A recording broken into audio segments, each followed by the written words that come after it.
بسم اللہ الرحمن الرحیم۔ شروع اللہ کے نام سے جو بڑا مہربان نہایت رحم کرنے والا ہے۔ ناظرین کرام، آپ نے بہت سی شادیاں دیکھی ہوں گی، لیکن اسلامی تاریخ میں ایک ایسی شادی بھی ہوئی ہے کہ جس میں دلہا بننے کی خواہش ہر بڑے سے بڑے صحابی کی تھی۔ وہ شادی ہمارے پیارے پیغمبر حضرت محمد صلی اللہ علیہ وسلم کی پیاری بیٹی حضرت سیدہ فاطمہ سلام اللہ علیہا کی شادی کی تقریب تھی۔ ایسی شادی کہ جس کے لیے حوروں اور فرشتوں نے بھی تیاریاں کی، اور سب سے بڑی بات یہ کہ اس شادی کے پیاری دلہا کو اللہ پاک نے خود نامزد کیا۔ سیدہ فاطمہ سلام اللہ علیہا جب عہد طفولیت سے سن بلوغت کو پہنچی تو آپ کا رشتہ لینے بہت سے جلیل القدر صحابی رسول اللہ صلی اللہ علیہ وسلم کے پاس تشریف آئے، لیکن آپ صلی اللہ علیہ وسلم نے سب کو ایک ہی جواب دیا کہ مجھے اس معاملے میں اللہ کے حکم کا انتظار ہے۔ چند ماہ بعد حضرت عبد الرحمن بن عوف اور دیگر صحابہ شیر خدا حضرت علی کو مشورہ دیا کہ اے علی، اب آپ بھی جائے، سب کو انکار ہو چکا ہے، لیکن آپ کی جو نسبت نبی پاک صلی اللہ علیہ وسلم سے ہے وہ کسی اور کی نہیں۔ حضرت علی رضی اللہ تعالی عنہ بھی اللہ کے رسول کی خدمت میں حاضر ہوئے ہی تھے کہ اللہ کے محبوب نے فرمایا، اے علی، آج تمہارا آنا کیا فاطمہ کے رشتے کے لیے ہے؟ تو حضرت علی رضی اللہ عنہ نظریں جھکا کر فرمانے لگے، جی یا رسول اللہ۔ تو آپ صلی اللہ علیہ وسلم نے ان کی درخواست قبول فرمائی اور ارشاد فرمایا، اے علی، گھریلو ضروریات کی کوئی چیز تمہارے پاس ہے جسے تم وسیلہ بناؤ؟ حضرت علی نے فرمایا، ایک تلوار، ایک اونٹ اور ایک زرہ ہے۔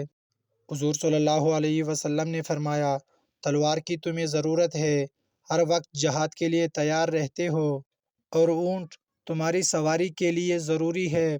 میں تیری طرف سے زرہ پر اکتفا کرتا ہوں، اور اے علی، تجھے مبارک ہو، اللہ نے تیرا اور فاطمہ کا نکاح آسمان میں باندھ دیا ہے۔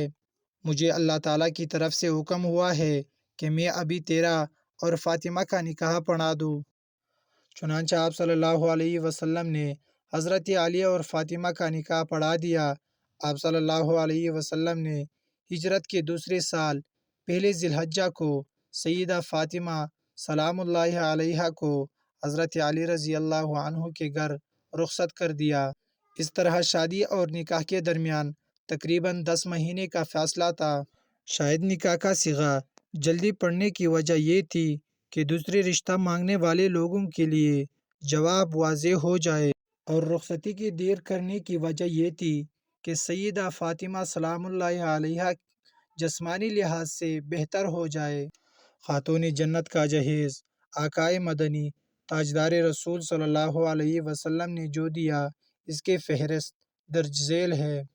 ایک کملی یعنی چادر، بان کی ایک چارپائی، چمڑے کا گدا جس میں روئی کی بجائے کھجور کی چال بھری ہوئی تھی، ایک چھاگل، ایک مشک، 2 چکیاں اور 2 مٹی کے گھڑے۔ رخصتی کی رات حضور صلی اللہ علیہ وسلم نے اپنی لختی جگر کو ایک جوڑا عطا فرمایا۔ شادی کی رات حضرت سید علی مرتضیٰ سیدہ فاطمہ سلام اللہ علیہا سے محبت بھری باتیں کرنے لگے، یہاں تک کہ رات کا اندھیرا چھا گیا تو وہ رونے لگی۔ حضرت سید علی المرتضیٰ نے پوچھا، اے تمام عورتوں کی سردار، کیا آپ خوش نہیں کہ میں آپ کا شوہر ہوں اور آپ میری بیوی ہیں؟ کہنے لگی، میں کیوں کر ناراضی ہوں گی، آپ تو میری رضا بلکہ اس سے بھی بڑھ کر ہے۔ میں تو اس حالت و معاملے کے بارے میں سوچ رہی ہوں کہ جب میری عمر بیت جائے گی اور مجھے قبر میں داخل کر دیا جائے گا، آج میرا عزت و فخر کے ساتھ اس بستر میں داخل ہونے کا مطلب کل قبر میں داخل ہونے کی مانند ہے۔ آج رات ہم اپنے رب عز و جل کی بارگاہ میں کھڑے ہو کر عبادت کریں گے کہ وہی عبادت کا اصل حقدار ہے۔ اس کے بعد دونوں عبادت کی جگہ کھڑے ہو کر رب قدیر کی عبادت کرنے لگے۔